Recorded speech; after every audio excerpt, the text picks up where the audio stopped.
Good evening, everyone. How are you all doing this evening? Great. Good. There are some seats in the middle, so if you're on the wings and you'd like to have a more central view, please come to the middle. There are empty seats spread throughout. My name is Varun Soni. I'm the Dean of Religious Life here at the University of Southern California. And on behalf of the Office of Religious Life and USC Spectrum, it gives me great pleasure to welcome you to our very, very special event this evening, the 7 Pillars of Wisdom featuring Pir Zia Inayat-Khan. This evening, we have the great privilege and honor of hosting Pir Zia Inayat-Khan for his first visit to the University of Southern California. It's especially meaningful for me to be able to host him, given the impact that his family has had on my life. You see, when I was in college, I first read the spiritual classic that I'm sure many of you have read, The Mysticism of Sound and Music, by his grandfather, the great Sufi master, Hazrat Inayat-Khan. That book really inspired me to embark upon my own spiritual quest, which led me to my spiritual teacher, His Holiness the 14th Dalai Lama of Tibet, and also led me to my PhD topic in religious studies, which focused on the devotional music of the Chishti Sufis, specifically the Qawwali music of Nusrat Fateh Ali Khan. And I believe that my doctoral work on Sufi music was really the culmination of a long spiritual journey and scholarly journey that began when I first read Hazrat Inayat-Khan more than 20 years ago. Pir Zia is the son of Pir Vilayat Inayat-Khan and was trained by his father in both the Sufi practice and Sufi meditation. He also studied very closely with His Holiness the 14th Dalai Lama of Tibet in Dharamsala, India, which is the home of the Tibetan government in exile, when he was only 13 years old. He went on to study Persian and Urdu at the famous School of Oriental and African Studies in London, and he earned his PhD in Islamic Studies from Duke University. Since 2004, Pir Zia has served as the head of the Sufi Order International, guiding Sufi communities in North America, South America, Europe, the Middle East, and the South Pacific.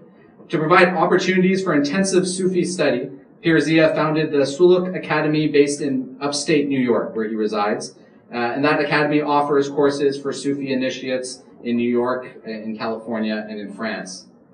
This evening, Pir Zia will present a unique journey through the 7 pillars, a process that illuminates the unfolding experiences of life and facilitates the emergence of a living wisdom that can help us address the urgent social and ecological needs of our time with integrity and beauty and honesty. After his talk, I'll have a conversation with Pir Zia and we'll then facilitate a Q&A with everyone in the audience. And after that, we will conclude our event with a book sale, a signing, and a reception of Pir Zia's book, Saracen Chivalry, Counsels on Valor, Generosity, and the Mystical Quest. This book explores the space between Arthurian romance and the ethics and spirituality of Sufism. Framed as a medieval treatise penned by a fabled African queen, the book articulates a vision of life centered on the virtues of wisdom, courage, temperance, and generosity, illustrating these virtues with scriptural verses, prophetic sayings, sage maxims, and traditional legends and lore. I encourage you all to pick up a copy of the book afterwards and have it memorialized and inscribed by Pir Zia. With all that being said, please join me in giving a warm Trojan welcome to Pir Zia Inayat-Khan.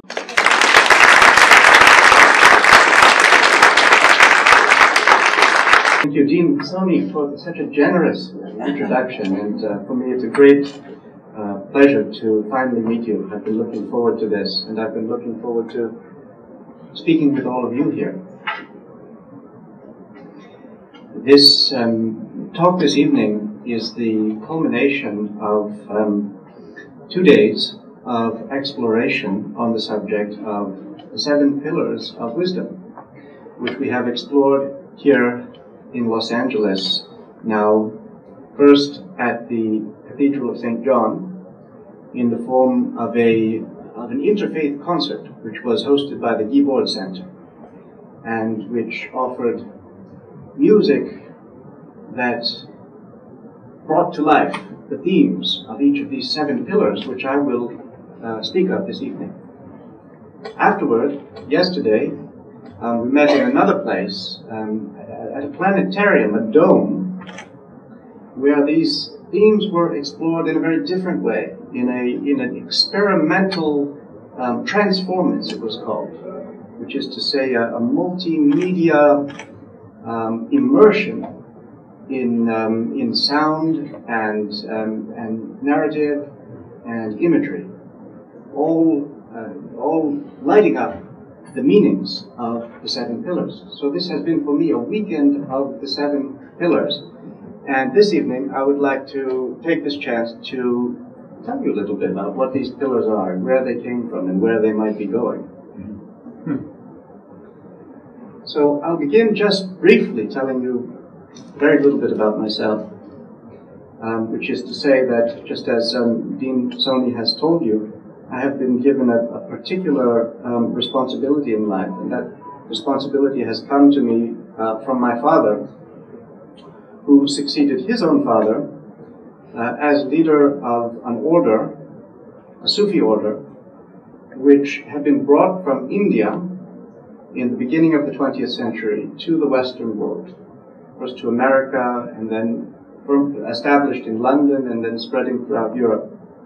And this work of this order has continued over the last century. After my grandfather's passing, a number of leaders carried on his work, and my father himself took up the task. And 9 years ago, he came to the end of his life, and he designated me to carry on the tradition.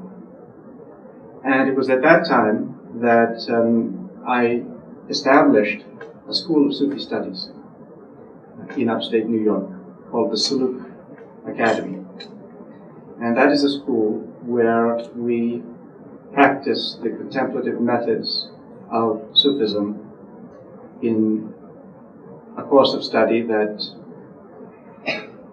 follows a trajectory of deepening reflection through the stages that lead to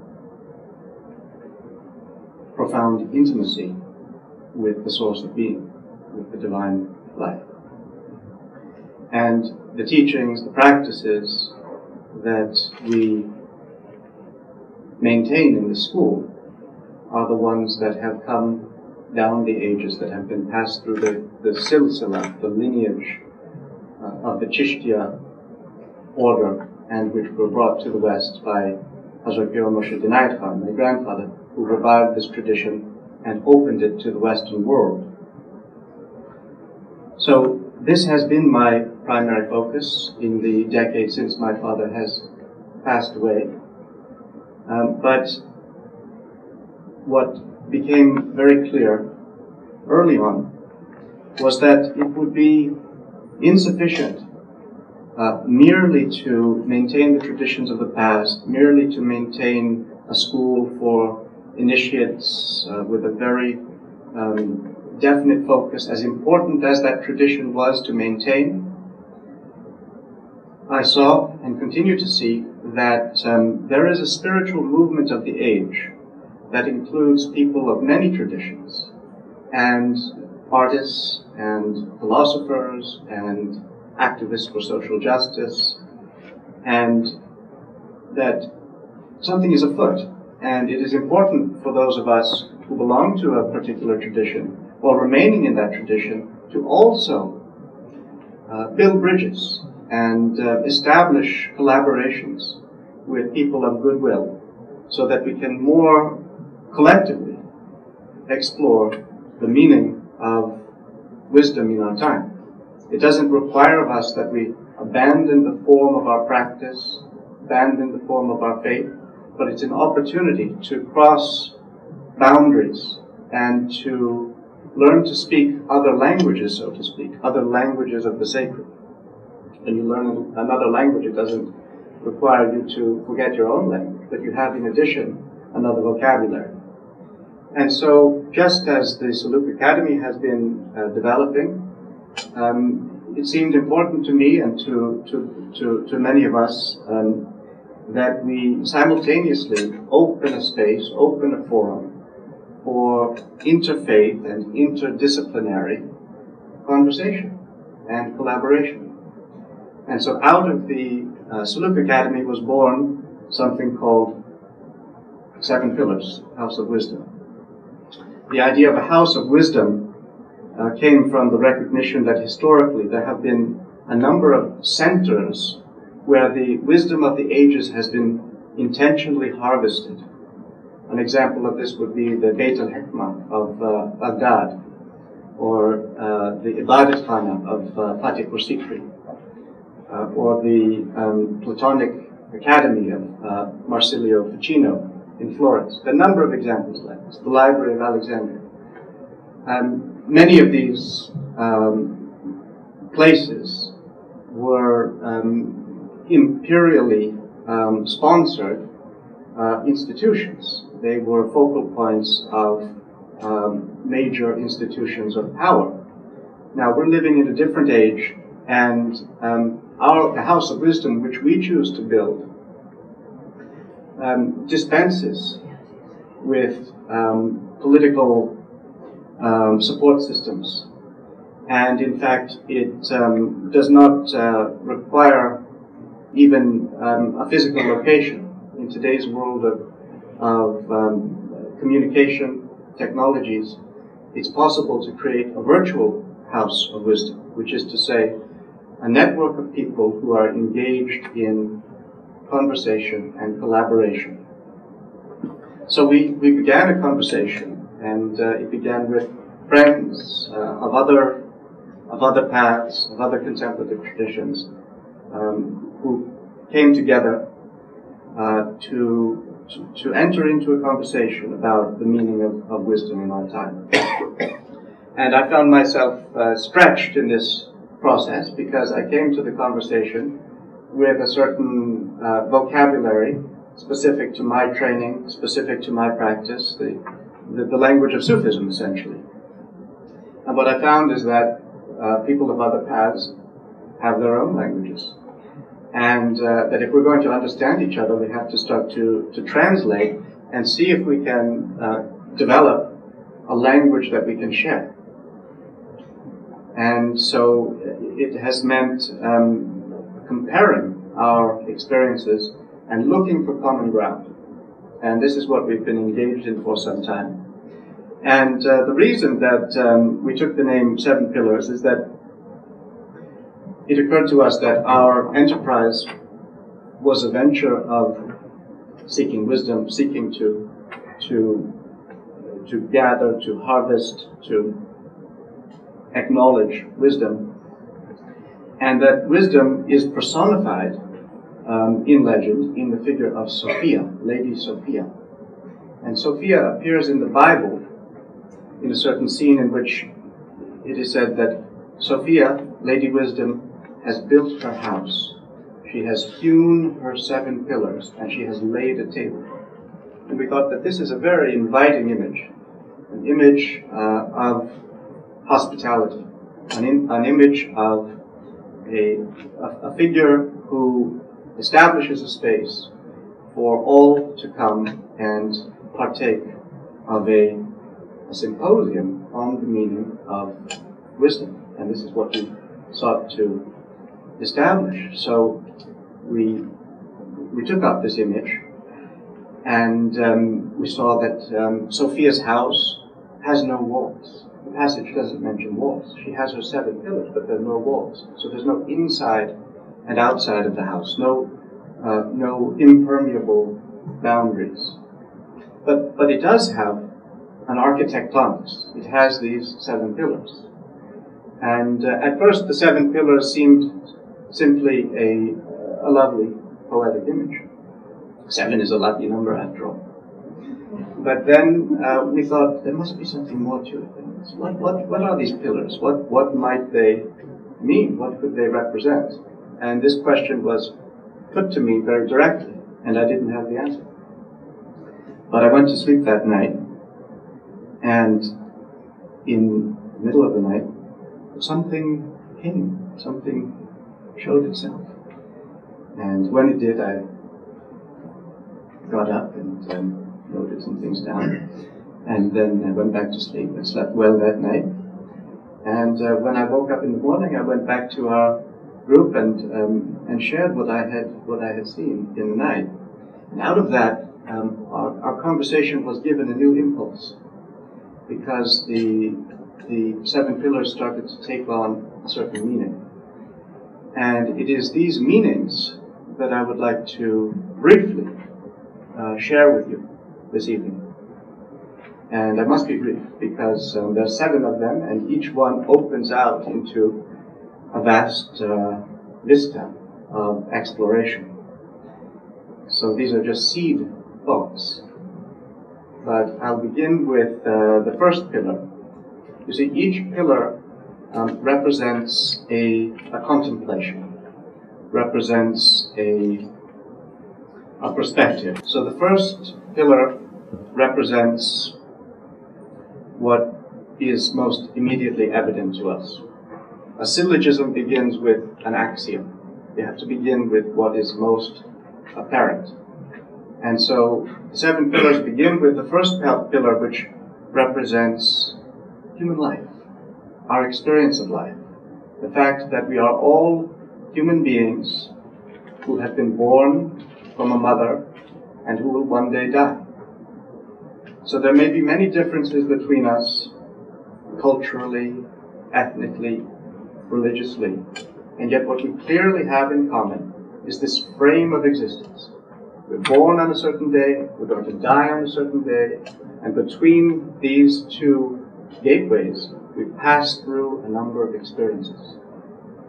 There are meetings and separations, the births and deaths. We have to feed ourselves and clothe ourselves and make our way in the world, the joys and sorrows. We share this frame. All human beings share this frame, which is the journey of life. We're all on a journey together. However often we may have different opinions, however often we may disagree, this is our shared context, the journey of life. This is the first pillar, to affirm this, to affirm the solidarity of our humanity within this frame. And on either end of that frame, what is there? Mystery. But here we know, this is given to us to know, that we have these days to live. And in this way we are much like each other, mortal travelers in this earth. So that is the first pillar. But it leads on to a further understanding. When we see that our lives are intertwined with the lives of other human beings, that we could not possibly be who we are but for our ancestors and for our neighbors and the whole human family that supports our life and that engenders our very ideas and our identity. Well, it isn't only the human family that does so. We're also embedded within a wider web of species. We are connected with innumerable species, more than we can count. The whole web of biological life on Earth is our matrix. And we depend upon that matrix. We are symbiotic creatures, living in harmony with all of the other creatures of the Earth. This is true every time that we breathe. When we exhale, we release carbon dioxide that the trees can breathe in, and when we inhale, we breathe in the oxygen that the trees breathe out. We're living in continuous interchange with all of the species of the Earth, and in that sense the Earth can be viewed as a whole, almost as an organism unto itself. But the Earth doesn't exist in a void. The Earth is part of the solar system, spinning around the sun. And the sun is one star in the galaxy. So the whole of life is one network of connections. And we are all interconnected, we are all interdependent, nothing is separable from anything else. And so our life takes place not only within the frame of our human journey from birth to death, it also takes frame within the larger stories of the unfolding cosmos in all of its unfurling dimensions, inorganic and organic, mineral, vegetal, animal, and human. We live at the intersection of sky and earth. And so the second pillar calls us to emerge out of the isolation of our false notion of aloof separation from the organic web of life that sustains us, and recognize how profoundly we are rooted in Earth's living systems. Before it's too late, before those systems are irremediably damaged. This leads on then to the third pillar, which is to recognize that as we awaken to broader dimensions of identity, as we awaken beyond our narrow preoccupation with our self-interest, as we experience the kinship of the human species and the kinship of all life, we discover that human beings like ourselves, down the ages, have stretched the boundaries of their own identity, sometimes dissolving their very identities, and have merged their consciousness into something greater. And the words that they have spoken, and the acts that they have enacted, from the depths of their realization, have become living words, and those living words have resounded down the ages. These are the world's faith traditions. These are the prophetic messages of the world. We have a heritage of wisdom to draw upon from all lands across the globe. And all these faiths, though so often they are at odds, they are in contention, they are all wellsprings of a perennial wisdom. And all prophets are the voices of one message, a message we have in our own narrow thinking all too often sundered into competing, irreconcilable parts. So here at the third pillar, we hail the wholeness of Earth's sacred heritage, humanity's legacy of illumination. And we seek to follow in the footsteps and emulate those who have attained a wider and deeper realization of the human condition, a realization that leads ultimately onward to the fourth pillar, which is the experience of the great mystery, that which is beyond the human condition, that is that which is beyond separation, beyond the world of time and space even. It is the discovery of reality in its essence. It is the discovery of the unity of being. Finding ourselves swept up in a current that carries us into that depth that each of us passes into every night in the depths of sleep, but which we forget when waking each morning. The mystic dies before death. The mystic sleeps awake. The mystic is conscious of eternity here amidst every passing moment. This is the primal oneness, which is the source and goal of all manifestation. This is the fourth pillar.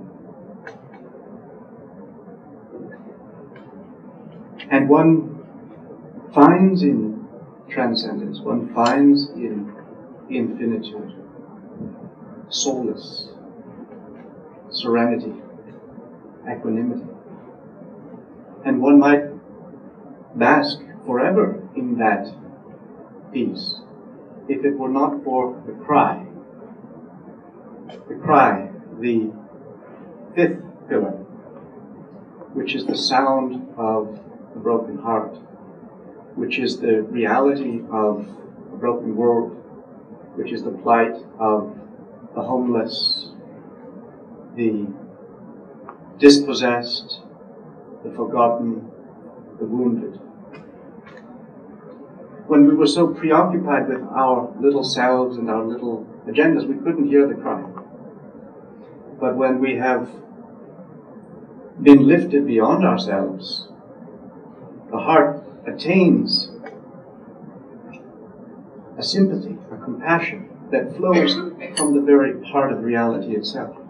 And we cannot help but bear witness to suffering in the world, to see it, to hear it, to feel it. But it isn't enough merely to reside in that suffering. We have to look into it and see what's beyond it. And beyond the suffering is hope. A crisis may augur a breakthrough. When we look back over our lives, we may see that the trials and tribulations that we have suffered have often made us stronger. A new dawn follows the darkness of night. And this brings us to the sixth pillar, which is the pillar of what may be. When we have passed through the reality of suffering, we see new possibilities. That which is breaking down allows new openings for new becoming. Our quest, therefore, is to attend to what is arising, to open space for it in our imagination, in our intuition, and to begin to act upon it. To act not merely upon our conditioning, not merely to act out our woundedness, but to envision what might yet be, and to allow our lives to be guided by that hope. And this leads at last to the seventh pillar, which is the pillar of the pledge. When one has conceived a vision of life that is good, that is beautiful, that is true, what remains is to act upon it, to put it into practice. And to put it into practice means to bring one's ideal down to earth, which means day by day, moment by moment, remembering and aligning one's thought, one's speech, and one's action to that ideal, which is the goal of one's life, which is the subject of one's pledge, one's promise, one's vow. A vow seals an intention. It determines a course. It sets us on a trajectory, so that even if we encounter hardship, even if we are distracted, if we are tempted, we stay the course because we have made that vow. And as more and more human beings passing through these initiations, opening up to these perspectives, realign their lives, live for those values which are transformative values, those values which represent the beauty that is possible in this world and which is as yet unfully realized, but which it is the birthright and the responsibility of each of us to realize in our own lives. In this way, we may kindle one another. We may take part in a movement of thought and spirit greater than ourselves. So the house of wisdom, this house which has no walls, is a place to gather, to contemplate these meanings, and to be kindled, so that we can live our lives with awareness, because these lives are fleeting. Days are passing. And one day we will leave this world. Our hope is that when we leave this life, we will leave with the satisfaction of feeling that we have lived according to that faith, that trust, that covenant, which was imparted to us by existence itself when we were brought forth into this world. May it be so. Amen.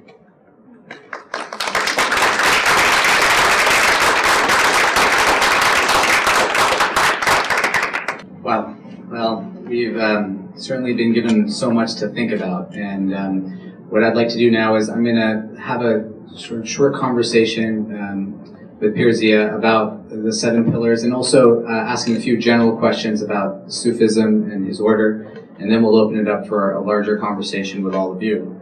But I just want to thank you for those profound, eloquent words that you shared with us. Really have given us so much to think about. One of the things that you said is that essentially crisis may trigger a breakthrough. And in some ways, I think what you're saying is that in every crisis there is an opportunity that we can learn even when things aren't going the way we anticipate. And one of the things I find with our students is that they've been so successful to get to college. When they get to college, they're unwilling sometimes to try things that they feel like they may not succeed in. And one of the things I often discuss with our students is the importance of failure. That's where evolution happens, or that's where growth happens. Can you talk perhaps to our students who might have a lot of pressure on them in terms of grades, in terms of jobs, in terms of traditional notions of success, how they can think about this idea of a crisis could be an opportunity within the context of their life? Good question. In the Sufi tradition, there are 2 names of God which are seemingly opposite. One is Al-Mu'iz and the other is Al-Mutil. The honorer and the debaser. The one who lifts us up, who exalts us, who honors us, and the same one who humiliates us. God is both. And we see this in our own lives. We have our victories, our triumphs, our moments when we are riding high, when we are at the top of the world, everything is going our way, and it's wonderful. And then comes the crash, then comes the breakdown, then comes the failure and the doubt, and it is as though our life is shattered. But if it were not for that shattering, we would not be made anew. In the course of our life, we're built up and we're shattered again. We're molded and remolded. This is the divine action upon us. And if we only skimmed the surface of life happily, securely, safely, we would never have the opportunity to plunge the depths, to go deeply. And we would never learn sympathy. We would never learn compassion because we haven't suffered ourselves. How can we understand the plight of those who are suffering? So it's in the alternation between triumph and tragedy that character is born. The 7 pillars really is an interfaith approach to core spiritual pillars that we may find in all traditions. And interfaith has become a very popular new term, but it's certainly not a new idea. I mean, all of our major religions are born out of an interfaith conversation in some ways. And so it seems to me that even though this 7 pillars is framed as something new in an interfaith context, it's actually a very authentic articulation of the work that your family has been doing for a very long time, both as Sufis who seek to expand a conversation, and also your particular family, which has had a number of profound interreligious experiences and friendships over the course of your own lineage. Can you talk a little bit about the role of the interreligious encounter in your own life and the life of your father, and how that's shaped your own articulation, perhaps, of the 7 pillars? Yes, good question. Well, encounters between faiths have characterized the whole history of Sufism right from the earliest days. The Sufis were among those followers of the Prophet Muhammad ﷺ who wanted to go deeply into the inner experience of the faith and to come closer to God, to bring their souls right up to the threshold of the divine presence. And they soon encountered the Desert Fathers in the Middle East, and they found that they had a lot of common interests, to say the least. In fact, one of the etymologies of Sufi is that it's one who wears suf, one who wears wool. The Desert Fathers wore these rough woolen robes. And so the Sufis were ascetics like the Desert Fathers, and they met together. Later on in Central Asia, the Sufis met, in Persia they met the Mazdians, and Sheikh Suhrawardi, Sheikh Shahabuddin Yahya Suhrawardi, drew upon the angelology of Mazdaism and the symbolism of light to articulate his Sufism. And in Central Asia, the Sufis met the Buddhists, and that was a meaningful contact. And then in India, Hindu traditions. The Chishti Sufis encountered the Natpanthi yogis, and in the time of Baba Farid, Hazrat Fariduddin Ganji Shakar, there were close contacts and ongoing conversations. And in fact, one of the treasures that I inherited from my father is an old manuscript which is attributed to Qazi Muinuddin Chishti, the founder of the Chishti order in India, a Persian manuscript, and which is on the subject of yoga. His discussion of the subtle centers and channels of yoga. So that text bespeaks this ongoing conversation in India between the Sufis and the yogis, and it blossomed in things like the Bhakti movement. And that conversation is ongoing, and we find ourselves together again in the metropolitan centers in North America, and we're carrying on the conversation. One of the things that really characterizes the Chishti Sufi order, and perhaps differentiates it from other Sufi orders, and to some extent more mainstream Islam, is the reliance and embrace of music and sound as part of the spiritual journey, in particular zikr and sama. And your grandfather was a great exponent of this idea. Can you talk about the centrality of music and sound within Sufism and as a practice on a mystical journey? Yes. Thank you. Well, the great scriptures of the world are significant, of course, in the message of the words that they contain, but they're also significant as sacred sound. The divine breath blows through them, and so to recite these scriptures is to experience mantric language that vibrates and lights up the physiology of light within the human body. And music that is sacred, music that is elevating, music that is inspiring, lifts one up out of one's narrowly conceived identity. The ecstasy of the music, the lyrics, the rhythm, the tone sweeps one up, and one is carried into the higher spheres, into the music of the cosmos. And one may begin to hear the music of all things. You meet a person, you don't see a person, you hear the music of that life. Each person has a rhythm and a tone, and not only persons, plants and stones, everything has its vibration. And so one lives one's life in the field of throbbing, vibrating waves of energy. One of the sort of tenets of Sufism is to develop a sort of direct relationship with the divine. In some ways, that's where the encounter with Bhakti converges. This idea of you don't necessarily need an intercessor to have a direct relationship with the divine. But at the same time, Sufi practice is really predicated under the guidance of a Sufi teacher or a pir, which you are. Can you talk a little bit about the role of the pir for the initiate, and also your relationship with one of your spiritual teachers, Pir Rashid Ola Hassan Jali Kalami? Yes. Well, if one seeks to trace one's ancestry,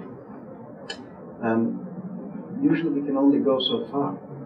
Well, now there are new computer programs that allow you to research the subject and find out all kinds of ancestors that you never knew about. But most of us don't know much about our great-grandparents, let alone those who came before.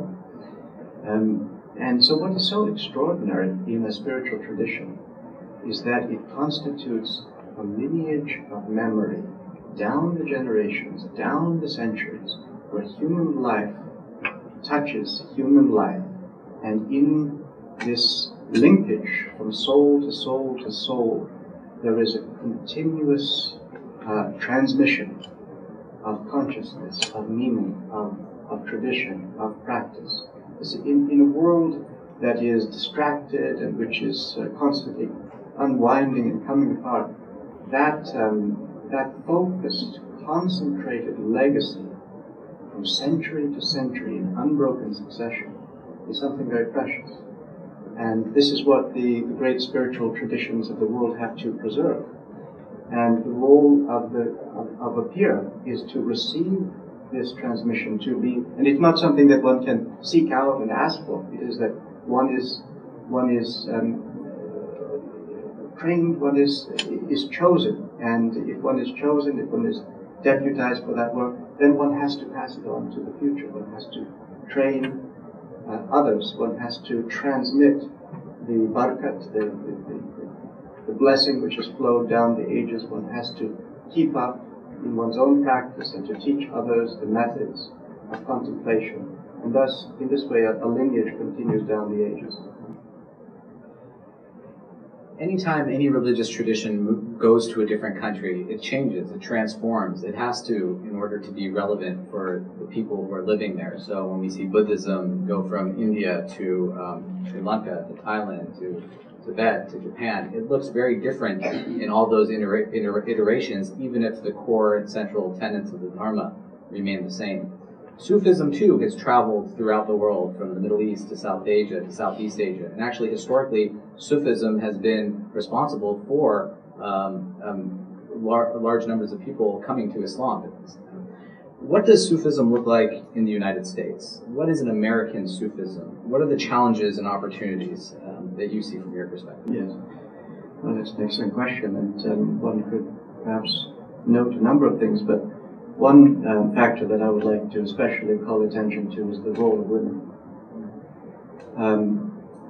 The role of women in the modern world, and particularly in the West, is different to the role that women have occupied in preceding centuries, including in the West. It's only in this last century in this country that women have obtained the right to vote. In my grandfather's time, when he brought Sufism to the West, women were still second-class citizens, but he saw the wave of the future, and he said, I see as clearly as daylight that the time is coming when women will lead humanity to a higher evolution. And he promoted women's leadership within his order, and in fact, the 4 highest initiates amongst his students were all women. And so he granted them khilafat, which is to say succession within his lineage, which is something that hadn't often been done. There are some exceptional cases, but it's very rare, and that was because khilafat succession meant that a woman had to represent the order in the world, in public, had to go out into the public sphere. And this wasn't easy or even possible in many situations traditionally. And it was possible now in the West. And so he made this decision. And at the end of his life, he came back to India. And he stayed with a great peer of that time, Khwaja Hasan Nizami, who was the leader of the Dargah of Hazrat Nizamuddin Awliya, Qaddasallahu Sirruhu. And there is an article by that peer that describes his meeting with my grandfather at the end of his life. And he says among the things that they talked about was that my grandfather had initiated women as leaders. And Khwaja Hasan Nizami said, at first he was surprised to hear that, but then he said he thought about it, and he saw that there was no objection to it. There was nothing in tradition that should make that impossible. And he said, subsequently, he decided to nominate a woman as a Khalifa himself. So that is one important difference. Today, after our conversation, our Q&A, we're going to have your book, Saracen Chivalry, available for purchase. Can you talk a little bit about the book, what inspired you to write it, what are your hopes and goals for this particular book? Yes, well, whereas the seven pillars really relate to an interspiritual, interdisciplinary conversation, the book Saracen Chivalry is firmly rooted in Sufism and in Islam particularly. And it had to do with, my motive to write it had to do with sadness about the current state of affairs post 9/11. Being Anglo-Indian myself, having one foot in Western society and another foot in Indo-Islamic society, to see the Muslim world and the West on a collision course, and so much misunderstanding and distortion and bias leading to conflict and suspicion. I wanted to contribute in whatever little way to the movement toward reconciliation and understanding. And I reread a book that I had read long ago, which is the story of Parsifal, as told by Wolfram von Eschenbach, the German poet who lived in the time of the Crusades. He wrote at the end of the last crusade, when the crusade, which was a dismal failure, and all of Europe was struggling with the disappointment of having hoped to reclaim the Holy Land and then failing to do so. He recast the story of the Grail in new terms by bringing out a story that he said had been hidden. And he said he learned it from a Muslim, from a text by a Muslim of Spain in Toledo. And it's the story of the Grail hero is Parsifal. The number of tellings of the story of Parsifal, Chrétien de Troyes tells a version, but there's no reference to any brother of Parsifal. But now Wolfram tells us actually Parsifal had a half-brother who it turns out was a Muslim, which is a great surprise to everyone. And that the attainment of the Grail only becomes possible when these two brothers are reconciled. And when they meet, they don't recognize each other, and they start to fight. And finally, it's a chivalric act on the part of Parsifal's brother Pyrates that ends the duel. He sheathes his sword when Parsifal's sword has broken. They sit down and introduce each other, and they discover that they're brothers. And then suddenly, Parsifal has for 4.5 years been searching for the Grail. The messenger comes to say, you're invited to the Grail castle, you're going to be the Grail people. So the attainment of that symbol, which is the symbol of ultimate spiritual fulfillment, as shown by Wolfram von Eschenbach, comes with the remembrance of the unity of the Abrahamic family, that the Jews, Christians, and Muslims are all one people, one brotherhood, sisterhood. And so the book Saracen Chivalry talks about the chivalrous tradition which is traced in Sufism back to Ibrahim alayhi salam, to the prophet Abraham. And so it's a tradition that is shared, a spiritual tradition shared by Jews, Christians, and Muslims. And in Sufism, it is the tradition of spirituality in action, in ethical excellence. And so the book is a code of good character, conveyed as the lessons of the dying mother of Pyrates, Parsifal's brother, expressed as a testament to her son, knowing that she will live to bring him up. Well, honestly, I could ask questions to Pir Zia all night, but I want to open it up to all of you. So I ask you, if you're going to ask a question, to raise your hand and then to stand up and ask the question so we make sure we get it on the video. Let's start with the gentleman up front. I hope you would. Anyway, but you're saying the purpose of life is kind of to rekindle each other, right? In the light of each other. Is that what you were saying before? Ultimately. Yes, well, and then if you get the closeness to the infant when you pass or when you die, what exactly happens in your belief? Yes. Belief isn't as interesting to me as experience. And so I would prefer to die before I die, if I can. And that's what really meditation is really all about. Meditation means suspending your physical experience of consciousness, closing your senses, and experiencing other levels of identity, other levels of consciousness, with the expectation that when the physical dimension of consciousness is dissolved, that those other levels may continue.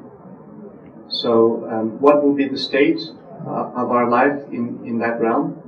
We can experience it already now if we're able to suspend our physical life and experience what's at the root of it. Any questions? Yes. There is so much going on, so much pain going on in the Middle East right now with all the fighting and all of that. Can you give us some guidance? How can we look at that problem from a spiritual point of view? And what can we do individually to try to do something about it? A lot of the conflicts in the world are traceable to conflicts of identity. One group of people defines themselves in this way and promotes their own interests, and they find themselves at odds with other people that define themselves differently and have different interests. And that leads to a struggle for primacy. And we see this all over the world. We see it between religions, but we also see it within religions. Different factions within a single religion want to have the upper hand. So it's a lot of the politics of identity raised to a fevered pitch. And so the arc of discovery that the seven pillars articulate represents a widening of the sense of belonging, so that we're not trapped in a narrowly conceived, bounded frame of identity, but we can feel kinship, first with the larger human community, then with the larger biological sphere of life. And it seems to me that this kind of ability to open the mind, to open the heart, to see one another as human beings, fellow travelers on the journey of life, and to less intensively fixate on what divides us, and spend more time and attention and care on what unites us. This is the way forward. In what ways do you think science and spirituality work symbiotically? It seems to me that the common ground has to do with experience. If one's interest is in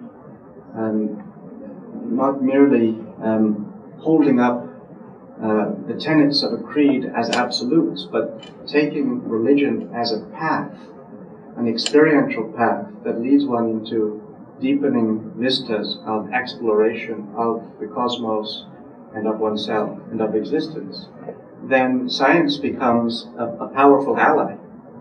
It becomes a tool to apply to that exploration. In terms of opening lines of communication, so I hear the lines of communication opening up amongst the traditional religions. And in terms of the cosmos, that's a far out place for me. And do you think that the opening of lines amongst the traditional religions is just a practice run for opening up to really what you got to talk about? Well, as I said in the beginning, the house of wisdom has no walls. So we haven't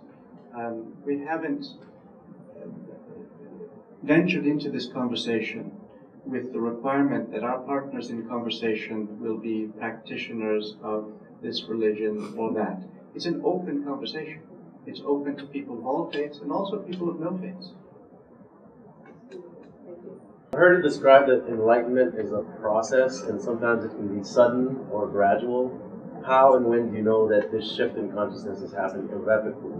The Sufis make a distinction between what they call hal and maqam. Hal is a state, and a maqam is a station. So a state changes frequently. In the course of the day, we pass through a number of different states. A certain mood comes over us, our consciousness is lifted up, but then it's brought down again. So there are these continuous fluctuations in our field of awareness. Those are the changing states. But then there's something else which is called a maqam, which is the station on the path that one has reached. And that is something more steady. It's like the baseline of one's life. It's that default mode that one returns to. And that gradually evolves in the course of one's life. If one is growing, if one is learning, then that station, that foundation develops. And one feels oneself becoming, in some sense, another person.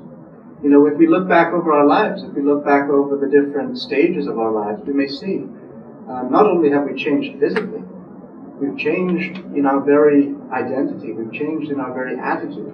And while we're changing, we're not always aware of it. But when we look back, we see, yes, I'm a different person now.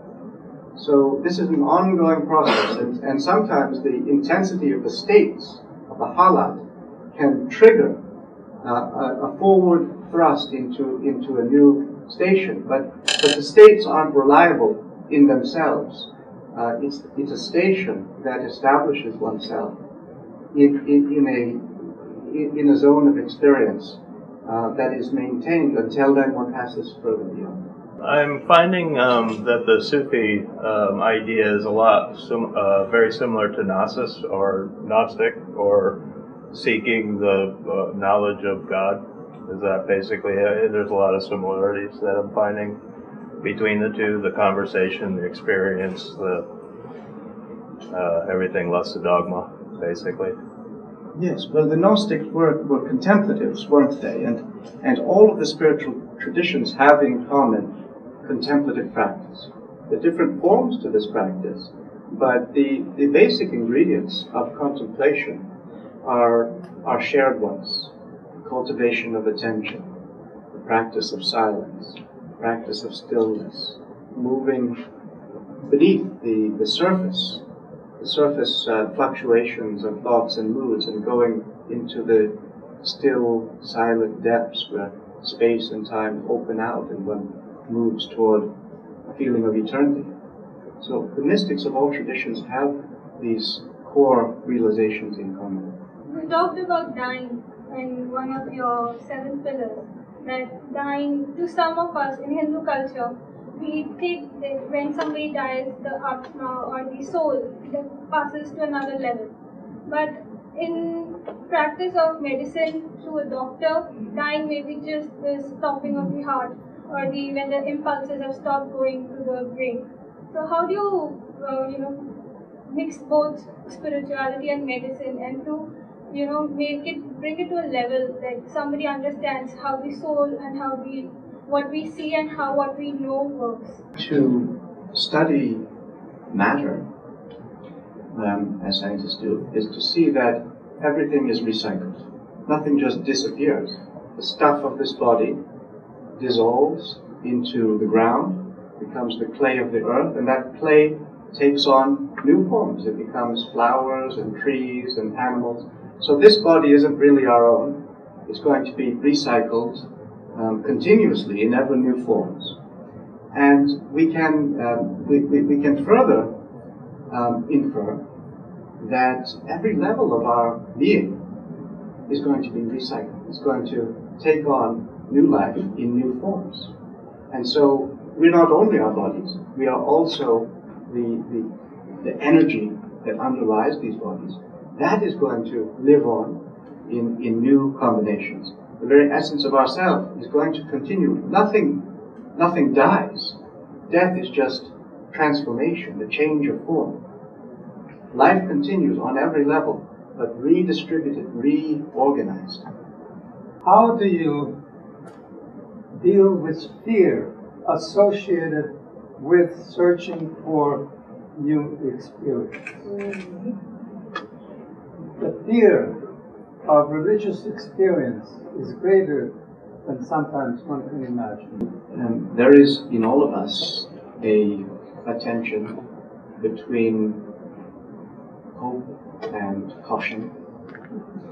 And it can be a providential tension, a happy balance, because if we lacked any sense of caution, which in its most extreme forms is fear, if we lacked that caution, we would become reckless, we might endanger ourselves, we would indulge in all kinds of things which would prove perhaps destructive. So a certain kind of discrimination, a certain caution is necessary. But of course that has to be balanced by an openness to life, a spirit of optimism, of curiosity, of readiness to go from day to day, not merely looking to the past, but looking to the future with hope and the readiness to be transformed. So we just have to find the right balance within ourselves. Do they, in this energy that is universal energy to me, are they, with conversation being open, obviously to scientists and all makes of everybody, does the toroidal energy flow or anything like that? Has that been any discussion as far as, like in us, the energy when you walk up behind somebody and you can tell somebody's coming up? You know, that has there been that discussion? Yeah, there are interesting studies about things like that. You mentioned, for instance, sensing things that are out of one's field of vision. Have you ever had that sensation that sort of someone's eyes are up on you? You have that feeling of being ogled, and suddenly you turn around and there's something like so that's the kind of this field of one's field of presence isn't exclusively channeled through one's senses. There are subtler ways in which we reach out into the surrounding atmosphere. And when we enter into the presence of a person, if we're attentive, if our awareness is refined, we don't only see the form, we sense something of the music of that person. I really sense the emergence of more universal spirituality on every realm, and it's just extraordinary to me and very powerful. But I work in kind of the business side of the university, and Varun can tell you once in a while we have a little cohort that talks about mindful leadership and things of this sort. But my struggle increasingly is that it's like everything spiritual has been such a separate activity, and never the twain shall meet in the day-to-day, some of the day-to-day, work environments or other social environments, and yet I feel the pull toward that from way beyond my own. So it's almost like I seek these opportunities out, and then I just go to work in my business suit, and there's no room yet for the conversation, and I feel a need to create bridges. I don't know if you can. Well, I think you make a very important point, and that's really at the heart of what Seven Pillars is trying to do. When I said that we felt that a movement is afoot, that movement is not the property of any one group, but it is the confluence of many trajectories in economics, in politics, in law, in the environment, in spirituality, in the arts, in all of these different sectors. There's a movement toward integration, of seeing life as a whole, and not maintaining these divisions that serve none of us well. So bring spirituality into academia, bring environmentalism into economics, bring art into religion, bring all of these disciplines together to experience the fullness of our human condition. I'd like to know if you can name them, some of the other traditions, the movements, the groups who are not perhaps overtly spiritual, but more materialist, political and economic perhaps, who meet in this meeting ground, the nexus that Seven Pillars provides. We have a number of artists, and sometimes these artists will use their art as a vehicle for social transformation. And we have scientists who are working in the field of ecology, working in bioremediation. A number of them are not aligned to a particular religious tradition, but they are a part of a broader conversation and collaboration which is changing the world. And where that collaboration feels to me most fertile is when the members of the different disciplines are ready to stretch themselves, when they're sincerely interested, when an ecologist really wants to hear about the practice of meditation, or when an artist takes an interest in economic problems. And so we are one forum for this. There are a number of forums. These different groups are intersecting more and more. The world is becoming very interconnected. One of the inspirations for Seven Pillars has been something called the Lindisfarne Foundation, which was Lindisfarne Fellowship, which was established in the early 70s. And William Irwin Thompson has brought together key thinkers from a number of disciplines, that they have been meeting every year, and I was invited into this fellowship. And Seven Pillars, in a certain sense, represents an effort to bring that conversation, which has happened very much in closed quarters, into a more public conversation. There's a really good documentary called Thrive Movement. Probably a lot of people have probably seen it here. But that's really good. It's the Sequoia Symposium that they did in the 70s and 80s with, and it's just some really, really excellent, where some of the basis of my questions come in. That's, I don't know if people, but we're made to thrive. It's just when you follow the money and see what's happening, it becomes very clear. So conversation is starting.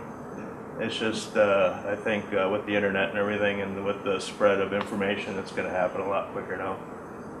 So that Thrive movement is a really good thing to watch. It's all based on the Seven Pillars. It's almost identical with what they're trying to figure out in the world, you know, why we're not thriving. Other questions, comments? Somebody asked me, what is Sufism? And I didn't know what to say. Maybe it's better not to say anything. Words could spoil it. A long time ago, in civil rights, before civil rights, Dr. Howard Thurman developed the common ground idea. And Martin Luther King studied under him at Boston University and carried it through. How do you work in a society like we have now, with so much warring, personal in this country, and try to act the same way that is suggested? And you mentioned common ground earlier, conversation and collaboration in the Seven Pillars. Yes. How can we come together as organizations, as people, as like we did back in the 60s and 70s, and really move things? Because otherwise everything is just dismembered. It just isn't gathering the energy and the power to really change what's going on in this country, particularly, but beyond that, and within ourselves. The common ground is what I'm speaking about. In Seven Pillars, we have certain working principles. One of those principles is the sense of place. Which is to say, to appreciate the place where you find yourself, the ground in which you stand, the ecology of that place, the geology of that place, the human culture of that place, to situate oneself there, to make contact with one's neighbors, with the community, and to cultivate one's own garden, so to speak. So wherever you stand, that's your patch of ground.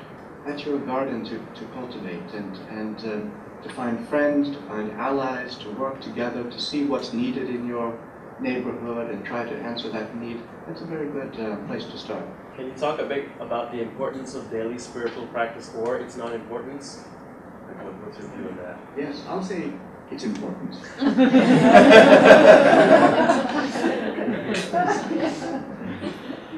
We have time for one more question. I'll say one more thing about that. There's something my grandfather used to tell that I like to repeat, which is why it's important to say one's prayer or practice one's devotion at the same time, in the same place every day.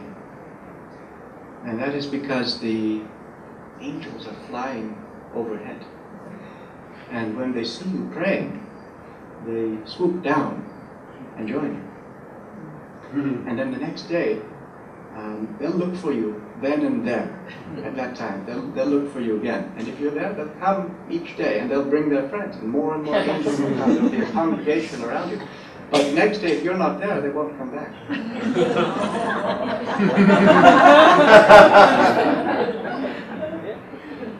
Yes, last. Well, I'll do two more questions. Okay. So, can you tell us a little bit about what is the daily practice of a Sufi?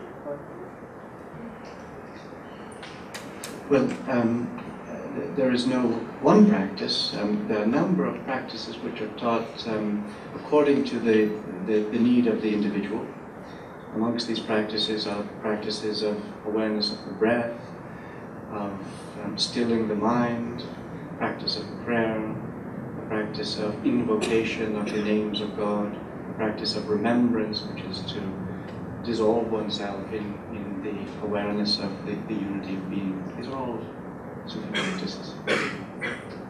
yes. Sir, your presence here reminds me of your lineage, and I'm seeing around you your father and grandfather, not literally, but I'm sensing them. Could you describe for me and for us the moment when your father came and offered you the opportunity to take up this work? And given, I'm assuming that you had a choice, that you didn't have to do it, could you describe for us that moment and what it was you felt impelled you to say yes? Interesting question. Well, it was at the age of 10, when I was 10 years old, that my father indicated that it was his hope for me that I would one day follow in his footsteps. And this was made clear to me in no uncertain terms. And I wondered about that, and I questioned its rightness for me, but I went through different phases in relation to that that assignment. And Dean Sony mentioned how at a certain time when I was about 13 years old, I had met Kalu Rinpoche, who was a Tibetan Lama, and he said something which meant that he saw a Tibetan Buddhist link in my being. It was Tupu. I was attracted to Buddhist tradition. I began to meet other lamas, to study, to read books, and my father encouraged me. So even though he wanted me to follow in his footsteps, he also encouraged me. As soon as I had that interest in Buddhism, he sent me to Dharamsala, and there I lived for about 6 months in a monastery, and was studying Tibetan and philosophy. And as I went along, as my appreciation of Buddhism deepened, it led me to an increasing appreciation of Sufism at the same time. And at that time also, I got word that my father was ill, and I was worried about him, and I thought that what was most important for me was to study with him. And His Holiness the Dalai Lama actually urged that upon me. He never had any sort of idea of converting me. But on the contrary, he said, that's where your destiny lies.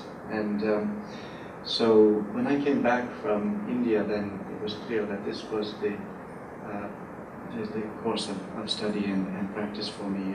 And so it went for many years. And my father lived on for quite a number of years, but at last, toward the end of his life, he called me to his father's tomb and tied a turban around me after he had trained me extensively, taken me into solitude, into retreat, and once in a cave in the mountains in Chamonix, and finally he entrusted me with his legacy, and I've regarded that as a sacred trust, and consider it a kind of dharma, which is to say something that I haven't asked for, I haven't sought out, but it has come to me, and I recognize its sacredness, and so I try to serve to the fullness of my capacity.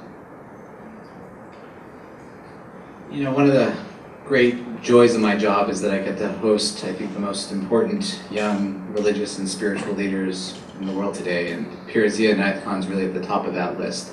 I think I speak for all of us when I say how moved we've been by his vision, his grace, his eloquence, his compassion. So please join me in thanking Pir Zia Inayat-Khan.